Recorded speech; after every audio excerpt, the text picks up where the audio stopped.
महिलांची मानवी तस्करी ही मोठ्या प्रमाणात झालेली आहे आणि म्हणून विशेष तपास पथक म्हणजेच SIT स्थापन करून खालील चौकशींची तपास होणं फार गरजेचं आहे। यामध्ये आरोपीकडून 28 वेळा रूम बुक करून त्यामधील मुलींना त्या ठिकाणी बोलवलं होतं। यामागचा हेतू किंवा संघटित नेटवर्क याचा तपास व्हावा।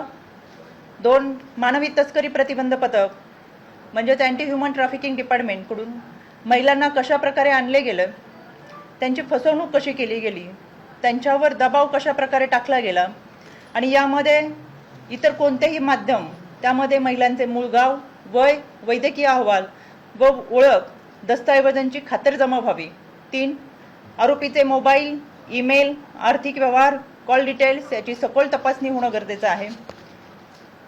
4 हॉटेल व्यवस्थापनाची सखोल चौकशी व्हावी। या SIT मध्ये महिला अधिकाऱ्यांचा समावेश करून चौकशी प्रक्रियेत गोपनीयता सुनिश्चित करण्यात यावी आणि या चौकशीनुसार दोषींवरती कठोर कारवाई करण्यात यावी, जेणेकरून भविष्यात अशा प्रकारच्या घटनांना प्रतिबंध होईल। खरं तर हे प्रकरण केवळ एका पार्टीपुरतं मर्यादित नसून मानवी तस्करी ही संघटित गुन्हेगारी आहे आणि ती अतिशय भयावह घातक परिस्थिती ही महाराष्ट्रामध्ये निर्माण करत आहे। ही घटना महिलांच्या अनैतिक शोषणाचे गंभीर वास्तव दर्शवते। महिलांना सन्मान, सुरक्षितता आणि हक्काचे रक्षण करणे हे सामाजिकदृष्ट्या तसंच कायद्यानेही आवश्यक असल्याने या पार्श्वभूमीवर या SITच्या माध्यमातून न्यायोचित, सखोल व वेळेत तपास व्हावा अशी मागणी राज्य महिला आयोगाच्या वतीनं पोलीस महासंचालकांना केलेली आहे आणि तशा पद्धतीचा पत्रव्यवहार हा आज करण्यात आलेला आहे। यामध्ये खरं पुणे हे विद्येचे माहेरघर आहे, सांस्कृतिक शहर आहे, पण अशा पद्धतीने पुण्यामध्ये येऊन ह्या विकृती ज्या पद्धतीने अंमली पदार्थाबरोबरच मानवी तस्करी करतात हे नक्कीच पुण्याला काळीमा फासणारी घटना आहे।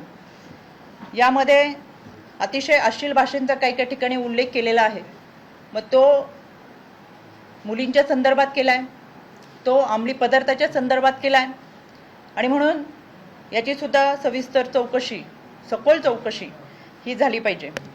एकंदरच पार्टीच्या नावाखाली ही गुन्ह्यांची साखळी सुरू आहे आणि ही साखळी जर तोडायची असेल तर SIT मार्फतच याची चौकशी ही खोलवर झाली पाहिजे।